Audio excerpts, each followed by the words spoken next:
Assalamualaikum warahmatullahi wabarakatuh. Selamat siang teman-teman semua. Gimana? Selamat Udah pada makan siang. siang belum? Selamat siang, Sudah, Mbak. Mbak. Iya, siang Ya, juga. Mbak. eh Datang lagi pada podcast Latsar. Nah, kemarin kan kita apa namanya tema podcast kita adalah wawasan kebangsaan dan kesiagapan bela negara ya. Nah, kalau sekarang nih agak sama sih, cuma gimana caranya aksi bela negara yang sudah kita pelajari, kita terapkan ke lingkungan pekerjaan kita, ke lingkungan kantor kita tercinta, kampus PU, di mana itu bisa bisa membuat kantor kita, instansi pemerintahan ini menjadi lebih kuat dan lebih baik lagi. Karena kan kita masih CPNS dan kita masih di dalam proses lasar, dan salah satu, bukan ujung tombak sih, tapi salah satu penerus kesuksesan instansi itu sendiri kan juga ada pada kita gitu kan. Nah, saya minta tolong sama teman-teman, mungkin ada yang mau sharing terkait pengalamannya di PU, mungkin ada menemukan kayak eh sesuatu gitu atau apa. Boleh di-sharing? Aku Siapa boleh dulu, deh, ayo. Mbak. Oke, Mbak Rizka, Iya. silahkan bercerita. Iya, Mbak. Kalau aku sendiri, kebetulan kan Javungnya penyihatan lingkungan ya, Mbak ya. Mungkin di sini Ya, teman-teman juga ada yang penyihatan lingkungan juga. Kalau penyihatan lingkungan itu kan kaitannya biasanya dengan akses sanitasi dan air bersih gitu ya, Mbak. Nah, kalau ya. PU ini kan salah satu kerjaannya selain ngebangun jalan, jembatan, kita juga memikirkan infrastruktur lain gitu. Kalau menurutku, apa yang dilakukan PU ini jika dikaitkan dengan beberapa aspek bela negara, mungkin aku mau coba meng-highlight untuk cinta tanah air ya Mbak ya. Kalau yang aku ketahui itu PU sendiri sudah menerapkan ini Mbak, TKDN. Jadi untuk pembangunan-pembangunan infrastruktur KDN. akses air bersih dan sanitasi itu pembangunannya menggunakan produk-produk dalam negeri. Misalnya kayak pipa-pipanya dari produsen lokal, lalu terkait ME-nya, mechanical electricalnya juga dari produsen-produsen lokal dan infrastruktur Oh. lainnya untuk bahan-bahan materialnya. Kalau dari penyihatan lingkungan sih mungkin begitu Mbak. Atau teman-teman yang lain mungkin dari sektor lain bisa saling sharing juga. Mbak, kan Mbak Rizka dari yang penyihatan lingkungan ya, terus eh, air minum gitu kan. Nah, eh, jadi itu kan kalau ternyata, nah saya juga baru tahu nih, kalau misalnya ternyata jadi waktu pas yang kemarin kami apa namanya orientasi tugas nih dari Prasarana Strategis, kan ada orientasi tugas, terus diajak berkeliling kampus PU. Nah, saya baru tahu dan itu menurut saya keren banget ya, ternyata di sini tuh ada ya yang apa sih, untuk bisa menjadi air minum tuh kita ternyata pakai yang dari embun. Nah, yang dari embun itu bisa jadi air minum sendiri kayak gitu. Nah, itu menurut saya cerdas sih. Soalnya kayak saya belum pernah nemuin, palingan kan kayak ya udah ada nih air siap minum gitu kan, tapi tidak pernah mendengar itu dari teknologi dari embun kayak gitu. Dan menurut saya itu bisa jadi salah satu apa ya, alternatif ya. Bisa, dan mungkin bisa juga diterapkan di lingkungan-lingkungan sekitar, atau mungkin bisa jadi panutan untuk kementerian lain ke lingkungan-lingkungan sekitarnya juga gitu kan. Itu sih menurut saya. Nah, Iya, bener banget, Mbak. Apalagi kan Indonesia sendiri kan tingkat kelembapannya tinggi ya.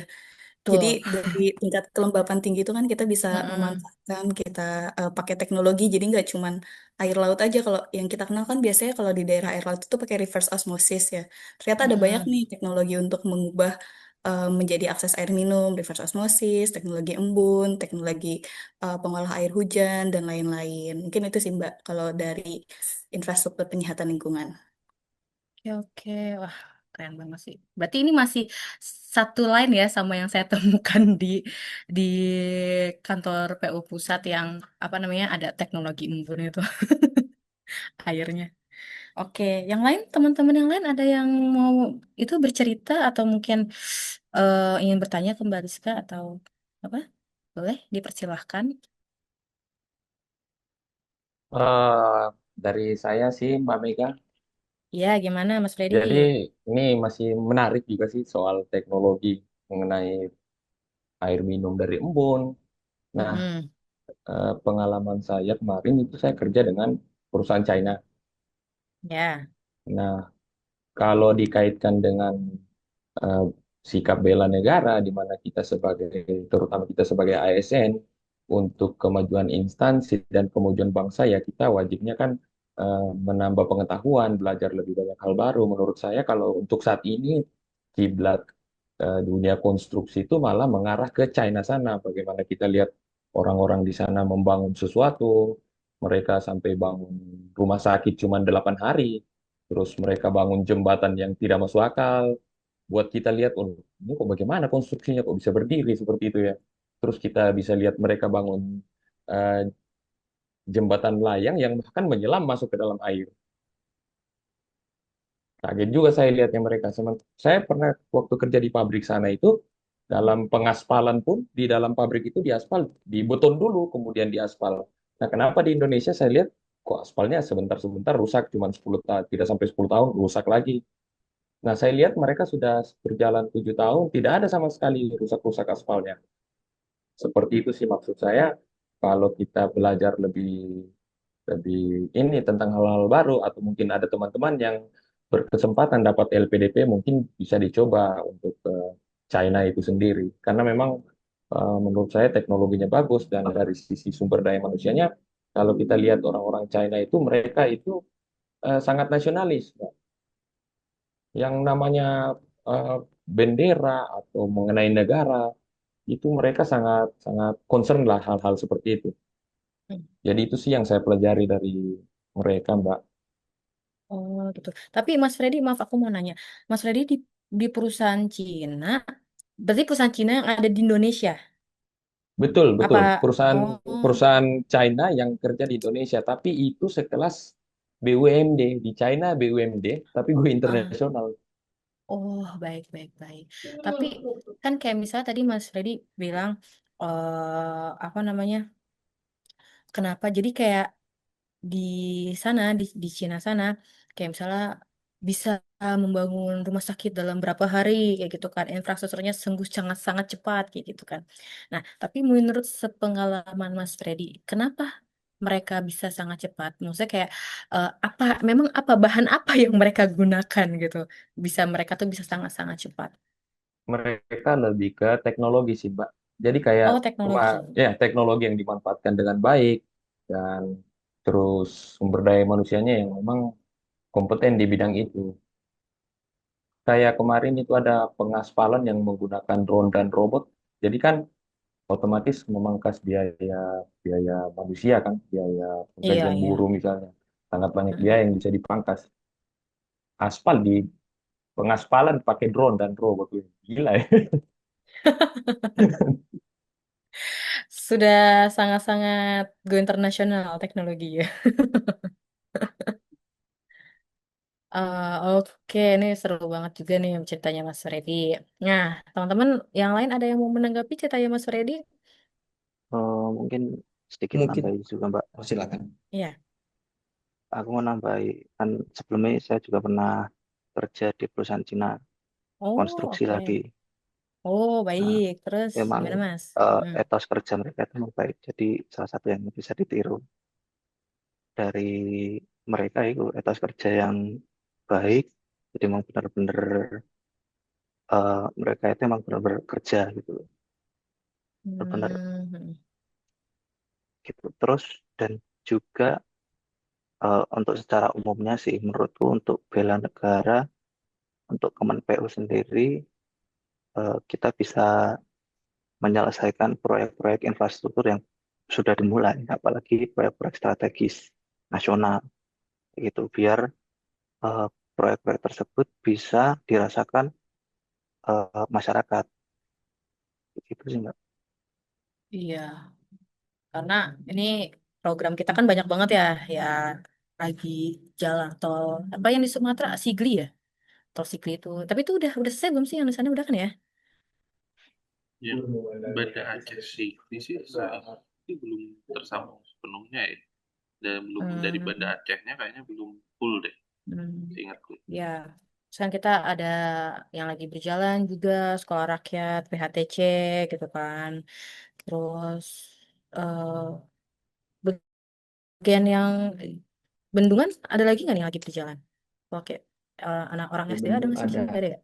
ada Nah, apa? di Gorontalo, Di salah satu Gorontalo ya PSM Mas ya? juga. Oh, Iya, oh, itu menanggapi soal apa ya sama Cina. Memang hmm, SDM mereka itu sangat ulet, kesukaannya tinggi terus. Mereka itu bisa kerja dengan aturan tanpa diawasi. Itu hebatnya mereka. Tapi hmm. negatifnya kita kerja dengan Cina itu mereka sharing knowledge-nya kurang. Oh, Bahan alat oke. dan teknologinya itu harus dari mereka sama Hmm, operatornya. Jadi orang-orang lokal itu cuma jadi sekedar sekedar apa ya, pesuruh gitu. Leadernya itu dari mereka, harus dari mereka kalau mau mereka yang kerja. Itu yang apa ya, negatifnya. hmm, hmm, Mungkin izin menambahkan, Mbak. Tadi kan hmm. Mas Galang sempat menyinggung sedikit terkait etos kerja ya. Mungkin yang bisa kita Ya, highlight gitu kan. Kita hmm, highlight untuk Kementerian PU ini, kalau kita kaitkan dengan bela negara, mungkin kita harus mencontoh sikap etos kerja yang berkaitan sama rela berkorban untuk bangsa dan negara sih, Mbak. iya, Jadi kita betul. mengambil sisi positifnya gitu. Jadi dengan etos kerja mereka yang sangat tinggi, Hmm, kita juga bisa terapkan ke SDM-SDM di Indonesia, khususnya di Kementerian PU, supaya semakin meningkatkan rasa rela berkorbannya, begitu, Mbak. Nah, iya, buat nambahin juga sih Mbak, untuk ya rasa gimana rela Mas? Hmm. berkorban, mungkin untuk teman-teman yang ditempatkan di daerah-daerah terpencil itu menurutku juga eh, merupakan rela berkorban karena Iya, kita betul. ditempatkan di tempat-tempat 3T dan juga mungkin dalam apa ya, penanggulangan pasca bencana di sana atau bagaimana. Iya, betul banget sih karena nggak nggak apa sih nggak semua orang bisa menerima dia tuh ditempatkan di home base-nya dia ya gitu. Dan itu bisa jadi salah satu bentuk cara dia berkorban, cara dia memberikan yang terbaik untuk kampus PU gitu kan. Nah, untuk teman-teman yang lain ada lagi yang mau menambahkan? Ngomong-ngomong soal upgrade diri tentang etos kerja juga ya. Kayaknya tuh Ya, PU kalau nggak salah punya itu ya website. Dulu tuh kan namanya Himantui, sekarang jadi ya Klop, bener kan? Mungkin ya. kita sebagai ASN PU khususnya itu kita bisa memanfaatkan Klop itu semaksimal mungkin. Kalau saya udah mungkin ada yang udah pakai Klop di sini, apa gimana? Kemarin tuh saya Oh, baru buka dikit gitu ya. Di situ emang materinya tuh banyak banget, Mbak. Ada jurnal-jurnal, ada penelitian, jadi tentang ilmu keteknik sipilan sih khususnya sebagian besar ya. Jadi mungkin kita oh, bisa iya, iya. upgrade diri kalau misal belum ada kesempatan untuk ke pendidikan jenjang pendidikan selanjutnya, kita bisa upgrade diri mulai dari belajar melalui vlog. Iya. Itu aja sih. Kalau misalnya saya sih udah pernah lihat tuh di klub gitu sembari ya cari-cari ternyata di situ juga banyak referensi untuk apa namanya rancangan aktualisasi ternyata ya di situ juga banyak gitu kan. Dan em, ngomong-ngomong soal klub ini bisa jadi salah satu apa ya kesiapsiagaan PU juga karena apa? Sekarang kan globalisasi udah mulai masuk ke kita teknologi dan ya udah PU memanfaatkan itu untuk bisa eh, untuk bisa nih para pegawai mengakses informasi-informasi yang ada di klub ya. Khususnya itu kan karena banyak benar tadi kata Mas Irfan banyak sekali jurnal-jurnal situ yang bisa kita baca. Mungkin untuk nanti keperluan kita lanjut S2, S3 gitu kan. Jadi ya udah cukup baik dan udah sangat maju nggak sih ini kampus kita? Ya nggak sih? Nah, untuk yang lain ada lagi yang mau apa namanya untuk sharing? Izin saya, Kak. Oke, Mbak Haya boleh. Gimana tuh? Oke. Mungkin menyambung mungkin Mungkin menyambung menyambung bahasan bahasan podcast podcast. kita yang sebelumnya ya kayak itu kayak kita kan di situ membahas tentang adanya konflik kepentingan yang mungkin saja terjadi di saat penentuan lokasi dan lain-lain. Nah, untuk bagaimana cara membuat PU kita itu jadi lebih baik dan lebih kuat itu menurut saya kita harus mengesampingkan kepentingan masing-masing demi kepentingan bersama. Jadi demi kepentingan rakyat. Jadi kita harus memberikan yang terbaik untuk rakyat gitu. Dengan program-program Astacita dan program-program presiden kita yang sudah ada sekarang di mana prioritasnya adalah sumber daya air, lalu ada sekolah rakyat dan madrasah yang di mana baru tahun ini yang saya lihat itu pendidikan, sektor pendidikan tuh benar-benar lebih diperhatikan. Tapi ini terutama lebih ke fasilitasnya ya. Kalau untuk SDM-nya saya kurang tahu. Jadi untuk yang pembangunan madrasah itu sampai 200 sekian madrasah seluruh Indonesia yang direnovasi dan direhabilitasi. Dan juga SR itu ada sekitar, oh mohon maaf, untuk yang madrasah itu bisa 1.400-an dan SR 200-an tersebar di Indonesia. Seperti itu. Jadi kayak eh, s- setelah sudah ada nih landasan kita, programnya sudah bagus. Nah, ini tinggal bagaimana kita sebagai pemangku kepentingan itu berperan sesuai dengan lininya masing-masing dan berperan dengan baik seperti itu tanpa mengedepankan kepentingan pribadi ataupun golongan tertentu. Seperti itu. Wah, iya sih, bener banget bahaya karena maksudnya dengan program kita yang sangat banyak ini dan emang jatuhnya tuh memang kan apa ya, program kita tuh bukan buru-buru sih, cuma dalam 1 tahun aja kita udah banyak banget kan nih, harus bangun ini, bangun itu, bangun ini, bangun itu.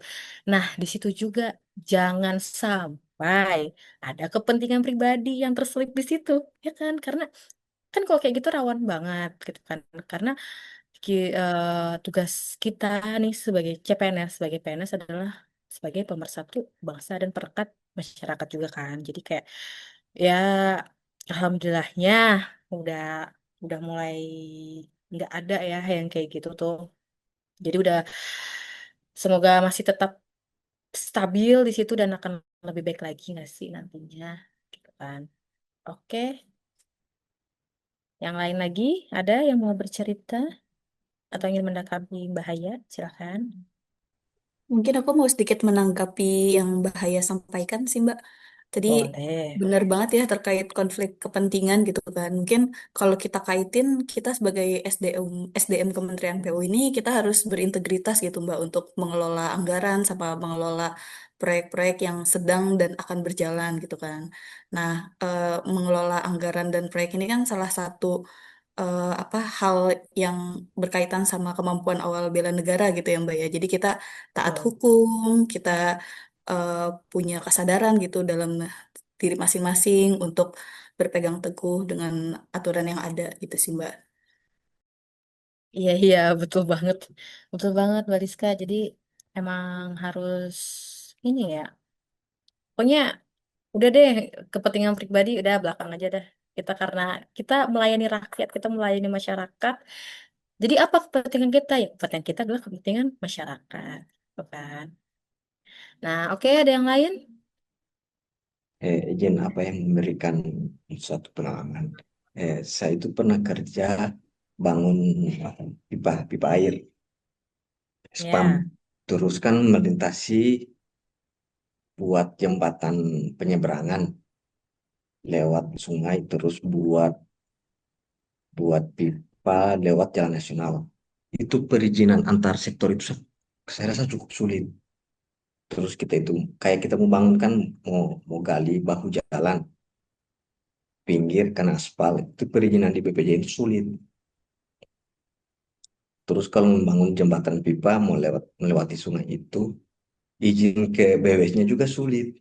Jadi harapannya eh, kita sebagai calon calon yang ingin memajukan PU bisa diarahkan satu badan gitu yang bisa menaungi menaungi ini menaungi proyek-proyek yang saling berkaitan antar lintas sektor. Karena butuh butuh pejabat eselon 2 itu yang bisa menyelesaikan masalah yang saya kemarin itu. Mungkin ada tanggapan bagaimana teman-teman yang mirip-mirip? Berarti Ada mungkin Bang. untuk ke depan, anu ya, PU bisa lebih cepat dalam menanggapi suatu pembangunan yang ditujukan buat publik gitu ya. Betul-betul. Saya juga ingin coba tanggapi kasus seperti itu tuh dialami sama senior juga di sini. Ada program Project Nufret begitu, bantuan dari Bank Dunia. Cuman kendala saat ini itu uangnya sudah ada, tapi terkendala di masalah birokrasinya ini. Ya. Dari Mm. dari apa ini Kementerian Pertanahan, ATR BPN. Nah, pada saat ini ada pergantian pimpinan. Ya sudah, malah itu yang menghambat. Nah, maksud saya bagaimana mungkin ke depannya bisa ada perbaikan dari sisi birokrasi supaya tidak tidak menghambat ini. Karena kalau proyek ini tidak jalan, banjir ini tidak bisa teratasi dengan segera. Jadi ketika musim penghujan sudah tiba, ya kita sudah terlambat untuk hal itu. Seperti Iya, itu sih. bener banget tadi yang Iya. disampaikan Mas Frendi sama Mas Fredri ya, dua dua hal yang berbeda. Tapi mungkin ini saya karena punya pengalaman dulu ya. Jadi kalau di Kemenpew itu kan ada kolaborasi lintas sektor, lintas KL, kementerian lembaga dan juga antar sektor. Jadi saya misalnya memberi contoh yang kasusnya Mas Frendi ya, yang terkait kaitannya perizinan apa penggunaan jalan nasional atau membuat jembatan pipa gitu untuk melintasi sungai. Biasanya kita tuh dari PU ada saat rapat pembahasan kan dilakukan berkali-kali. Nah, apalagi saat sudah sudah tahap persiapan sudah selesai akan masuk ke tahap konstruksi gitu. Biasanya kita harus mengundang lintas sektor antar sektor masih di dalam PU. Jadi dari Cipta Karya nanti akan mengundang ke apa Bina Marga ya kalau jalan gitu. Lalu juga mengundang ke SDA gitu kan terkait perizinannya. Jadi kita bisa saling menguatkan nih kolaborasi antar sektor dalam PU. Lalu kalau untuk Mas Fredri ini kita mungkin bisa juga kolaborasi antar KL, antar kementerian lembaga. Biasanya kalau ada donor yang masuk itu akan berkaitan dengan Kemenkeu dulu gitu Mas. Jadi dananya itu dikelola oleh Kemenkeu dulu, nanti akan dialihkan ke ke unit kerja atau kementerian yang berkaitan. Seperti itu sih Mas, kalau dari yang saya ketahui. Oke, berarti memang apa ya dari cerita dan pengalamannya Mas Fendi, perizinan masih agak sulit, birokrasinya masih belibet gitu ya Mas ya. Dan untuk Mas Freddy sendiri kayak ya ada dana, semacam ada punya dana, tapi kayak kita nggak bisa belanja itu karena ya terkait sama birokrasinya juga gitu kan. Nah, mungkin dari sini kita bisa ngambil kesimpulan aja kali ya. eh, Bagaimana berarti cara atau rencana aksi apa yang bisa kita berikan ke kampus kita tercinta ya pertama memakai produk-produk dalam negeri even kalau misalnya dari kehidupan kita di kantor sama di kehidupan sehari-hari mulailah kita belajar untuk mencintai produk dalam negeri itu sendiri gitu kan lalu kita sebagai pegawai, sebagai pekerja, sebagai kita yang mencari nafkah di kementerian ini, kita harus mempunyai etos kerja yang baik, rela berkorban. Karena apa? Rela berkorban adalah salah satu ciri bagaimana kita bisa membela negara kita sendiri, gitu kan. Lalu mengesampingkan kepentingan-kepentingan pribadi, kepentingan konflik ya, kayak gitu. Dan harapannya birokrasinya bisa menjadi lebih baik lagi apalagi mungkin untuk masalah terkait perizinan-perizinan gitu karena ya sebenarnya kita ada dana kita punya uangnya tapi kita nggak bisa belanja itu dan sementara banyak infrastruktur lain yang menunggu kita untuk bekerja lebih cepat dan giat kayak gitu kan mungkin hari ini bisa dicukupkan dulu dan ini kenapa kita tuh kalau podcast tuh seru banget ya kadang suka lupa waktu gitu nah Mungkin bisa diakhiri saja. Terima kasih teman-teman semuanya atas partisipasinya. Semoga sehat selalu, tetap menjadi CPNS. Semoga C-nya ini kita hilang ya dan akan menjadi PNS. Dan semoga lulus Latsar semuanya. Amin, amin. Dan terima kasih semua. Assalamualaikum. Terima kasih. Waalaikumsalam. Terima Waalaikumsalam. kasih Terima juga. Waalaikumsalam. kasih teman-teman. Terima kasih Mbak Mega. Waalaikumsalam. Terima Terima kasih. Sama-sama.